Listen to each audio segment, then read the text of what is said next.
خواجہ آصف صاحب کی ٹویٹ کا کیا معاملہ ہے جس میں انہوں نے کہا ہے کہ بہت سارے کرپٹ بیوروکریٹس جو ہیں وہ پرتگال کی شہریت کیوں لے رہے ہیں، کس کی جانب وہ اشارہ کرنے کی کوشش کر رہے ہیں۔ اے ڈی سی آر اقبال سنگھیڑا جنہوں نے سیالکوٹ میں دھاندلی کرنے میں اور خواجہ آصف کو جتوانے میں مرکزی کردار ادا کیا تھا، آرو تھے سیالکوٹ کے جب یہ فتح ان کے نام لکھ دی گئی تھی۔ ناظرین، اصل میں جیسے کہا جاتا ہے نا کہ طوطے کی جان، تو خواجہ آصف صاحب کی جو جان ہے وہ اسی اے ڈی سی آر اقبال سنگھیڑے میں بند ہے، اور اقبال سنگھیڑے کی گرفتاری جس دن سے ہوئی ہے خواجہ آصف صاحب اسی دن سے پریشان ہیں۔ اب آپ کو یہ بتاتا چلوں کہ وہ یہ پرتگال کا حوالہ کیوں دے رہے ہیں۔ ناظرین، اصل میں اے ڈی سی آر اقبال سنگھیڑا نے جتنی بھی حرام کی دولت کمائی ہوئی ہے وہ کم و بیش ساری کی ساری جو ہے وہ پرتگال ٹرانسفر کی ہے۔ ایک ڈیل میں انہوں نے 50 کروڑ روپے سے زیادہ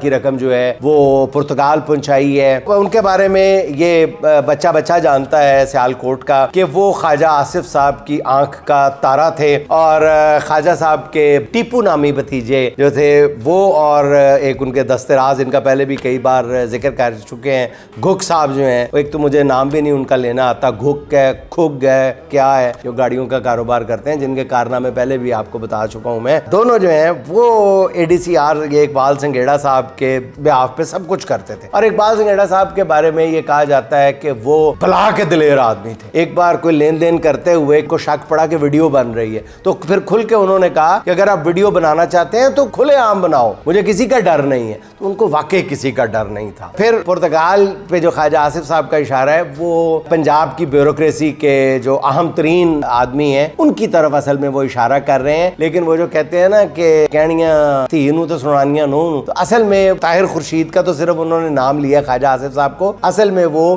موجودہ جو بیوروکریسی کے سربراہ ہیں ان کو وہ سنا رہے ہیں، ان کو ڈرانے کی کوشش کر رہے ہیں۔ اور ناظرین، جس ورک صاحب کا انہوں نے نام لیا ان کے بارے میں بھی آپ کو بتا دوں کہ یہ علی سہیل ورک ہے۔ یہ واقعتاً وہاں پہ جتنے بھی پاکستان میں بڑے بڑے جو بگ گنز ہیں، بگ شاٹس ہیں، ناظرین ان کو پرتگال کی شہریت یا گولڈن ویزا دلانے میں ان کا بڑا رول ہے، اور پیسے کی ٹرانسفر بھی اس کو لیگلائز کرنا، وہاں پہ بلیک منی کو وائٹ کر کے دکھانا، اس میں علی ورک صاحب ہیں، ان کا بڑا رول ہے۔ اور ان کے ساتھ یہاں پہ کتنے اہم لوگ جو ہیں ان کی انہوں نے ویزا پروسیسنگ کی ہے، گولڈن ویزا کی پروسیسنگ کی ہے۔ یہ کہانی پھر صحیح پوری تفصیل کے ساتھ عرض کروں گا، اس میں خواجہ صاحب کے کیا کیا مفادات ہیں، کیا کیا سٹیکس ہیں، پوری تفصیل کے ساتھ آپ کو گوش گزار کروں گا، لیکن مجھے ذرا 2-4 دن کی مزید مہلت دے دیں تاکہ میں اس پہ مزید کام کر سکوں۔